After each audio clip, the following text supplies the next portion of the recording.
Social మీడియాలో ఎవరైతే YSR Congress party మీద దూషణ భూషణలు చేస్తున్నారో, చట్ట వ్యతిరేకంగా మాట్లాడుతున్నారో వారందరి మీద కేసులు పెట్టవలసిందిగా మేము కంప్లైంట్ చేస్తే పోలీసు వారు దాని మీద దృష్టి పెట్టడం లేదు. అదే వైసీపీకి సోషల్ మీడియాకు సంబంధించి ఎవరైనా కంప్లైంట్ ఇస్తే చాలు, లేనిపోని సెక్షన్లన్నీ వేసి వారిని నెలల తరబడి జైల్లో పెట్టి భయపెట్టేటటువంటి కార్యక్రమం చేస్తున్నారు.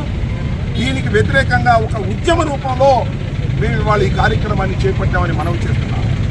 ఆ గౌరవనీయులైనటువంటి సీమరాజు గారు కానీ, లేదా ఆ గౌరవనీయులైన కిరాక్ ఆర్పి గారు కానివ్వండి, వాళ్ళు చట్ట వ్యతిరేకంగా వ్యవహరిస్తున్నారు సోషల్ మీడియాలో.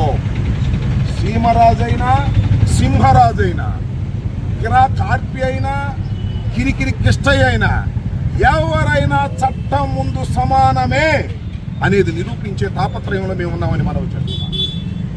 దీన్ని మళ్ళా ఇవాళ రిజిస్టర్ చేయకపోతే మళ్ళా సూపరింటెండెంట్ ఆఫ్ పోలీసులకి మళ్ళా సంప్రదిస్తాం. అవసరమైతే హైకోర్టుకు వెళ్తాం.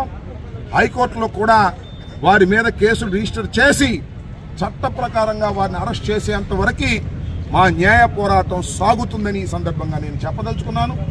ఇప్పటికైనా పోలీసు వారికి మనవి చేస్తున్నాను, దీనిలో కంటెంట్ ఉంది.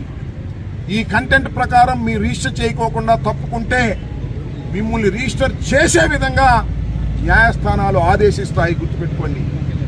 మీరు స్వతంత్రులు అనుకుంటున్నారేమో.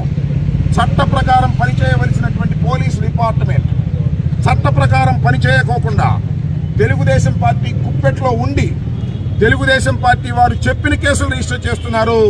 మేమిచ్చినటువంటి చట్టబద్ధమైన కేసులు రిజిస్టర్ చేయటం లేదు.